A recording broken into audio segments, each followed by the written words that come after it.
नमस्कार, मैं डॉक्टर मीनाक्षी आनंद आप सभी का मेरे YouTube चैनल में स्वागत करती हूँ। आशा करती हूँ आप सभी स्वस्थ होंगे। आप सभी ने मेरी संस्कृत की वीडियो को बहुत सराहा है। आगे भी आपका प्यार इसी प्रकार से बना रहे। आज हम कक्षा 8 संस्कृत चैप्टर 2 विलक्ष्यवाणी न कदापि में श्रुता के बारे में चर्चा करेंगे। पाठ की शुरुआत करते हैं। प्रस्तुत पाठ संस्कृत के प्रसिद्ध कथा ग्रंथ पंचतंत्र के तृतीय तंत्र काकोलूकियम से संकलित है। यानी कि पंचतंत्र का जो तृतीय तंत्र है काकोलूकियम, उससे ये लिया गया है। पंचतंत्र के मूल लेखक विष्णु शर्मा है। इसमें 5 खंड है जिन्हें तंत्र कहा गया है। इनमें गद्य पद्य रूप में कथाएं दी गई हैं, जिनके पात्र मुख्यतः पशु पक्षी हैं। पाठ की शुरुआत करते हैं। संस्कृत से हम हिंदी में बनाएंगे इसको। पहले संस्कृत से उच्चारण करेंगे और उसके बाद हम इसका सरलार्थ करेंगे। कस्मिंश्चित् वने खरंकरः नाम सिंह प्रतिवस्तिसम्। कस्मिंश्चित् का अर्थ होता है किसी, वने का अर्थ है जंगल में, खरंखर नाम का, सिंह का अर्थ है शेर, प्रतिवस्ती रहता, सम का अर्थ है था। यानी किसी जंगल में खरंखर नाम का शेर रहता था। सह कदाचित इतस्तः परिभ्रमण शुद्धार्थ न किंचिदपि आहारम प्राप्तवान। सह कदाचित इतस्त का मतलब कदाचित कभी इधर उधर, परिभ्रमण घूमते हुए, शुद्धार्थ भूख से पीड़ित, न किंचित अभी कुछ भी नहीं, आहारम प्राप्तवान भोजन प्राप्त हुआ। कभी इधर उधर घूमते हुए भूख से पीड़ित उसे कुछ भी भोजन प्राप्त नहीं हुआ। ततः सूर्यास्त में एकां महतीं गुहां दृष्ट्वा सह अचिंत्यत। ततः तब सूर्यास्त में मतलब सूर्यास्त के समय एक महतीं बहुत बड़ी गुफा को दृष्टवा देखकर सह वह अचिंत्य सोचा। तब सूर्यास्त के समय एक बड़ी गुफा देखकर उसने सोचा, नूनम निश्चय ही एतस्याम इस गुहायाम गुफा में रात्रौ रात में कोई भी जीव है आगच्छति जीव आता है। निश्चय ही इस गुफा में रात में कोई जीव आता है। अतः अत्रैव निगूढ़ो भूत्वा तिष्ठामि इति। अतः का अर्थ है इसीलिए, अत्रैव यहीं पर ही, निगूढ़ो छिपकर, भूत्वा तिष्ठामि इति मतलब छिपकर बैठता हूँ, इसलिए यहीं छिपकर बैठता हूँ। अब दूसरा पैरा करते हैं। एतस्मिन् अंतरे गुहायाः स्वामी दधिपुच्छः नामकः श्रीगालः समागच्छत्। एतस्मिन् मतलब इसी बीच, इसी अंतरे का अर्थ है बीच, गुहाया का अर्थ है गुफा का, स्वामी दधिपुच्छ नाम का, श्रीगाल का मतलब गिद्दड़, समागच्छत् आ गया। इसी बीच गुफा का स्वामी दधिपुच्छ नाम का गिद्दड़ आ गया। स च यावत् पश्यति तावत् सिंह पद्धतिः गुहायां प्रविष्टा दृश्यते न च बहिरागता। स च यावत् का मतलब होता है कि वह, यावत् जहाँ तक, पश्यति देखता, तावत् तब तक मतलब वहाँ तक, सिंह पद्धति मतलब शेर के, पद का मतलब पैरों के, पद्धति निशान, गुहायाम मतलब गुफा में, प्रविष्टा प्रवेश करते हुए, दृश्यते दिखे, वह जहाँ तक देखता वहाँ तक शेर के पैरों के निशान गुफा में प्रवेश करते दिखे। न च बहिरागता, बहिरागता मतलब बाहर आते हुए नहीं, और बाहर नहीं आए, मतलब अंदर जाते हुए तो पैरों के निशान दिखाई दिए, लेकिन बाहर आते हुए पैरों के निशान नहीं दिखाई दिए। श्रीगाल अचिंत्यत का अर्थ होता है सोचना।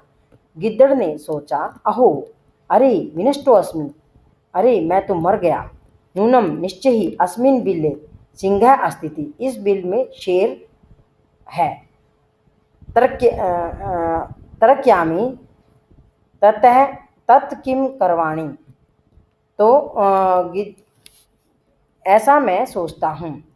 तो तत् का अर्थ है तो क्या, किम का अर्थ है क्या, करवाणी का अर्थ है करूँ। एवं विचिंत्य इस प्रकार से सोचकर, दूरस्थः दूर खड़े रहकर, रवम आवाज, कर्तुर्म आबद्ध, कर्तुर्मारब्ध है, मतलब दूर खड़े होकर आवाज करना शुरू कर दिया। आरब्ध का मतलब है शुरू करना। और भो बिलय, हे बिल, भो बिल, हे बिल, किम न समर्षि, क्या तुम्हें याद नहीं है? यन्म्या तव्या स सम्यः कृतो अस्ति यत् यदाहं बाह्यतः प्रत्यागमिष्यामि, किम न समर्षि, क्या तुम्हें याद नहीं है कि यन्म्या, कि मैंने तुम्हारे साथ सह सम्यकृतो अस्ति, तुम्हारे साथ समझौता किया है, यत् कि यद अहम बाह्यतः, जब मैं बाहर से प्रत्यागमिष्यामि, बाहर से वापस आऊँगा, तब तदा तब तुम माम मुझे आकार्यिष्यसि, अर्थात कि तब तुम मुझे बुलाओगी। यदि त्वं मां न आह्वयसि तर्हि अहं द्वितीयं बिलं यास्यामि इति। यदि मतलब यदि, त्वं मतलब तुम, मां मतलब मुझे, न का मतलब नहीं, आह्वयसि मतलब नहीं बुलाती, तर्हि तो अहम मैं, द्वितीय मतलब दूसरे, बिलम का अर्थ है बिल में, यास्यामि मतलब चला जाऊंगा। यदि तुम मुझे नहीं बुलाती तो मैं दूसरे बिल में चला जाऊंगा। अब तीसरा पैरा करते हैं।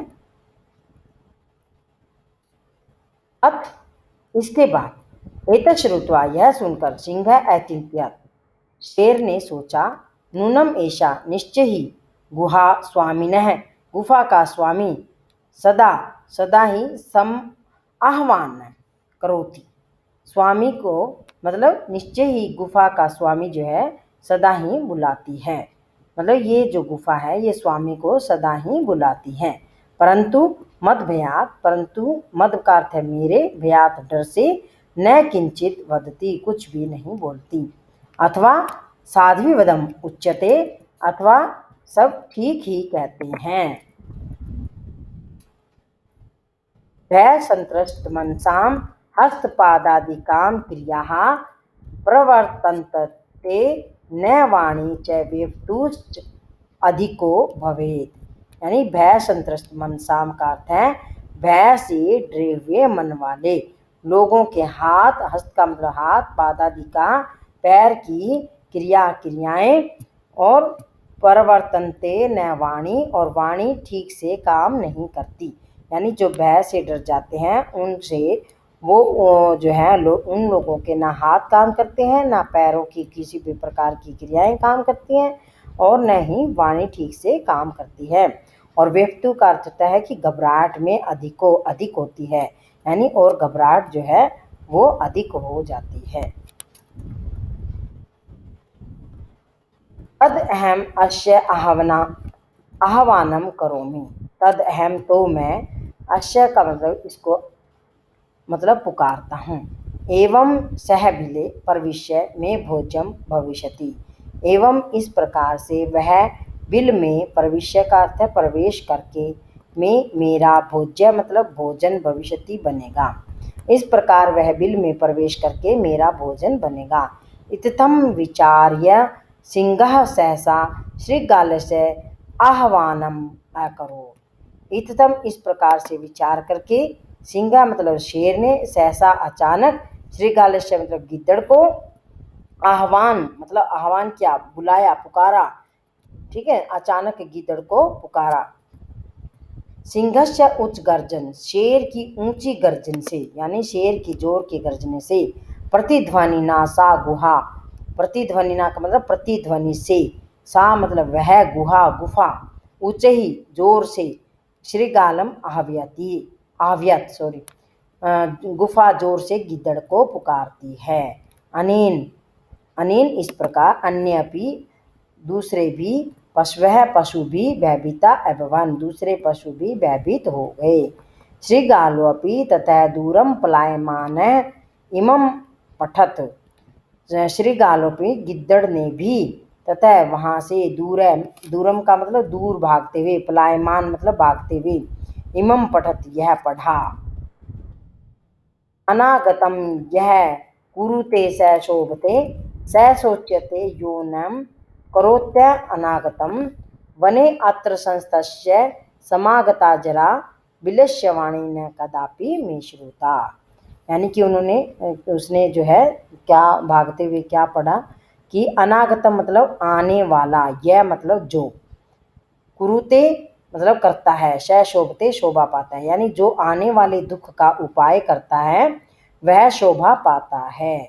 स सोचते यो मतलब और जो करोत्यम अनागतम मतलब जो आने वाले दुख का उपाय नहीं करता है वह दुखी होता है। सोचते मतलब दुखी होता है। वने अत्र यहाँ, अत्र का अर्थ है यहाँ, वने मतलब वन में, संस्थस्य मतलब बुढ़ापा आ गया है, समागता जरा, जरा का मतलब बुढ़ापा आ गया है, विलस्यवाणी न कदापि में श्रुता परंतु मैंने विलस्यवाणी मतलब बिल की वाणी कभी भी नहीं सुनी। यानी कभी भी ऐसा नहीं सुना कि बिल ने कभी आवाज दी हो। अब हम इसके शब्दार्थ करते हैं। कस्मिंश्चित् कस्मिन जमाचित किसी वन में, शूर्धार्थ है शूधा जमा अर्थ है भूख से व्याकुल, अंतरे बीच में, निगुडो भूतवा छिपकर, सिंह पद पद्धति शेर के पैरों के चिन्ह, रवह शब्द या आवाज, यावत तावत जब तक तब तक, समय शर्त शर्त, बाह्यतः बाहर से, यदि तरही यदि अगर, तरही तो, तत्श्रुत्वा तत्जमा श्रुत्वा वह सुनकर, वह संत्रस्त मन शाम डरे हुए मन वालों का, हस्तपाद आदि कहा हाथ पैर आदि से संबंधित, इसका संधि हो जाएगा हस्तपाद जमा आदि कहा, विप्तु कंपन, भोजम भोजन योग्य, सहसा एकाएक, अनागतम आने वाले दुख को, सोचते चिंतनीय होता है, संस्तस्य रहते हुए, जरा बुढ़ापा, कुरुते करोते या निराकरण करता है यानी दूर करता है, विलस्य बिल का गुफा का। अब हम अभ्यास करते हैं।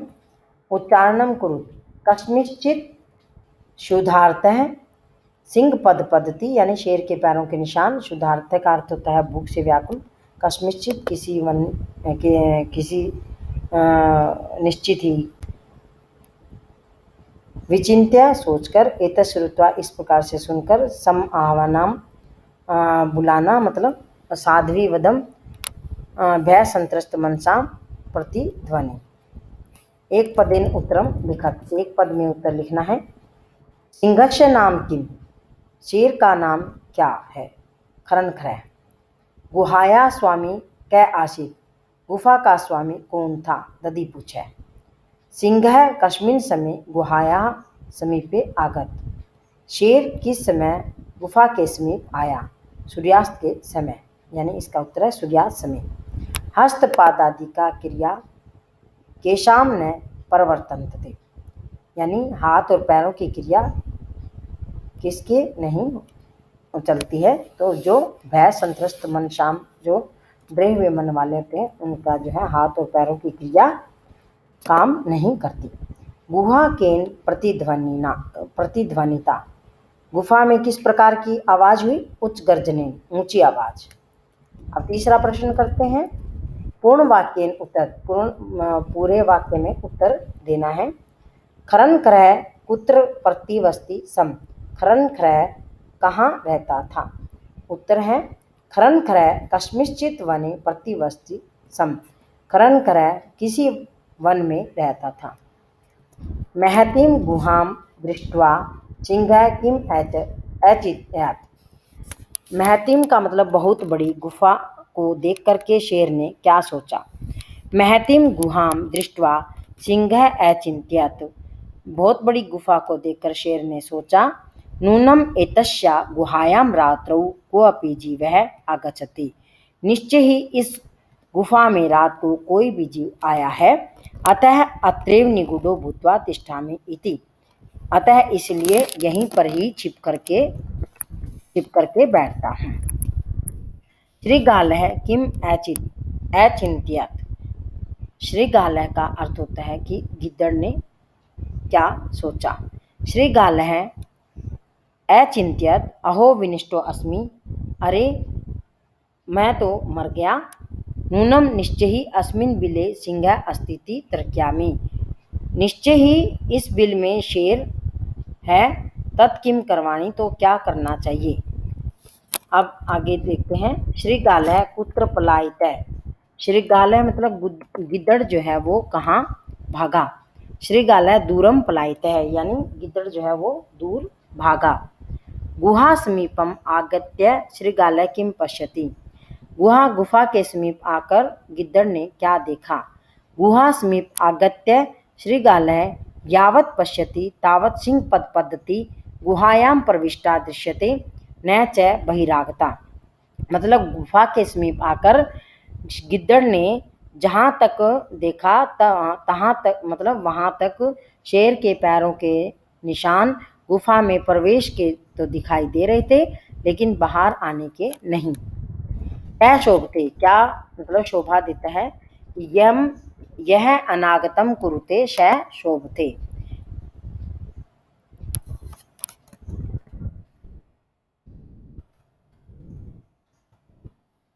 रेखांकित पदानि आधृत प्रश्न निर्माणम कुरुत। रेखांकित में जो रेखा दी गई है इनके नीचे जो प्रश्न निर्माण, ये इनका प्रश्न जो है बनाना है। शुद्धार्थः सिंह कुत्रापि आहारम न प्राप्तवान। अब इसमें क्या आएगा, कीदृशः। कीदृशः सिंह कुत्रापि आहारम न प्राप्तवान। दधिपुच नाम श्रृंगालः गुहाया स्वामी आसी। दधिपुच का मतलब यहाँ आएगा किम नाम, मतलब क्या नाम जो है वो गिद्दड़ के स्वामी का था। ऐसा गुहा स्वामिनः सदा आह्वानम करोति। ऐसा गुहा स्वामिनः का आएगा यहाँ पे कश्य सदा आह्वानम करोति। भय संत्रस्त मनसाम हस्तपादादिकाः क्रियां न प्रवर्तन्ते। भय संत्रस्त मनसाम हस्तपादादिका का यहाँ आएगा कीदृशः क्रिया न प्रवर्तन्ते। सॉरी,